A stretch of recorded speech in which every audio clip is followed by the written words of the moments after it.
అధ్యక్షులకు అదేవిధంగా ఈ కార్యక్రమానికి ముఖ్య అతిథిగా వచ్చేసినటువంటి మన బీఆర్ఎస్ పార్టీ ఎంపీ అభ్యర్థి మాలోత్ కవిత గారికి, అదేవిధంగా మనందరి అభిమాన నాయకుడు మన నర్సంపేటను అభివృద్ధిలో ముందుకు నడిపినటువంటి పెద్దలు పెద్ద సుదర్శన్ రెడ్డి గారికి, వేదిక మీద ఉన్నటువంటి పెద్దలకు, వేదిక ముందున్నటువంటి నాయకులకు, కార్యకర్తలకు, బీఆర్ఎస్ పార్టీ అభిమానులకు, అదేవిధంగా పాత్రికేయ మిత్రులకు అందరూ కూడా స్వాగతం సుస్వాగతం తెలియజేస్తున్నాం.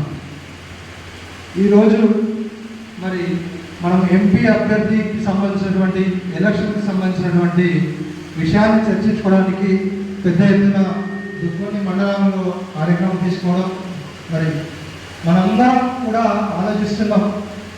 ఎమ్మెల్యేగా ఓడిపోయినందుకు మనందరికి బాధ ఉన్నదా? తప్పకుండా ఉన్నదా? మన అన్న ఓడిపోయిండు, మనందరం బాధలో ఉన్నాం. కేసీఆర్ గారు కూడా ఓడిపోయింది. కానీ ఇప్పుడు మనం చేయాల్సిన పని ఏంది?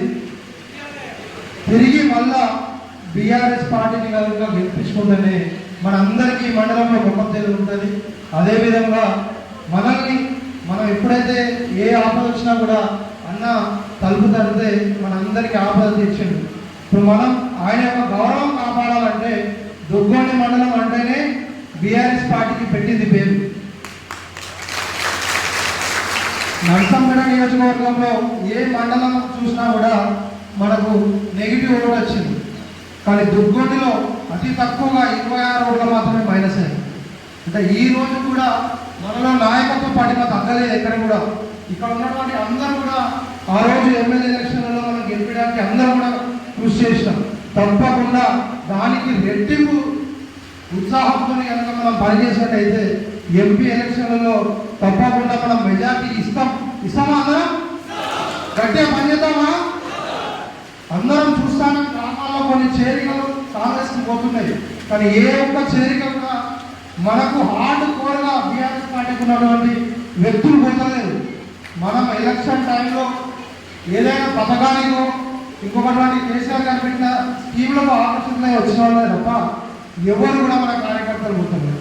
తప్పకుండా మనందరం కూడా సమన్వయం చేసుకోవాలి. అన్న మాదొక మనవి, ఎక్కడైనా కూడా ఎలక్షన్స్ టైం వచ్చింది, సమన్వయ కమిటీలను కూడా ఏర్పాటు చేసుకుంటేనే రేపు పొద్దున అందరికి ఉత్సాహం వస్తుంది. గ్రామాల్లో కూడా కార్యకర్తలు స్తబ్దుగా ఉన్నారు. తప్పకుండా మనం వారిని ఉత్సాహపరిచే విధంగా కొన్ని కార్యక్రమాలు తీసుకోవాలి. తీసుకున్నట్టయితే అందరూ కూడా మళ్ళీ యాక్టివేట్ అవుతారు. ఎంపీ ఎలక్షన్స్కి సరిపడా ఎన్నికలు బయటికి వస్తారు. తప్పకుండా దుర్గొండి మండలంలో అధిక మెజార్టీ ఇచ్చే విధంగా కృషి చేస్తారు. కాబట్టి ఎంపీ గారి గెలుపు కోసం మనందరికీ తెలుసు, పెద్దగా 2018 ఎలక్షన్లలో గడప గడపకు తిరిగి ఎంపీ గారికి మెజార్టీ ఇచ్చింది. అదేవిధంగా అన్న కొన్ని యాక్షన్ ప్లాన్ చెప్పిండు, తప్పకుండా మళ్ళీ అన్ని గ్రామాలను తడదాం, తప్పకుండా చేద్దామని.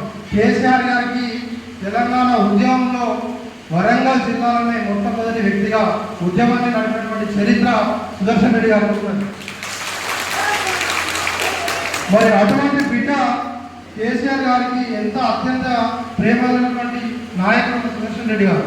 తప్పకుండా నర్సంపేటలో మనం ఏదైతే కోల్పోయినామో దానికి రెట్టింపు ఉత్సాహంతో ఎంత ఎక్కువ వీలైతే అంత ఎక్కువగా మెజార్టీ ఇస్తే మళ్ళీ తెలంగాణ రాష్ట్రంలో సుదర్శన్ రెడ్డి గారి పేరు మారుమోగుతుంది. కవిత గారు ఎంపీగా గెలుస్తారు. ఎంపీగా గెలిస్తే మనందరికీ కూడా మళ్ళీ అవకాశాలు ఉంటాయి. తప్పకుండా ప్రతి ఒక్కరూ కూడా దానికి తగ్గట్టుగా పనిచేయాలని అందరినీ కోరుకుంటూ ఈ అవకాశం ఇచ్చినందుకు అధ్యక్షుల వారికి, అదేవిధంగా మిగతా కార్యకర్తలందరికీ కూడా పేరు పేరున ధన్యవాదాలు. Thank you.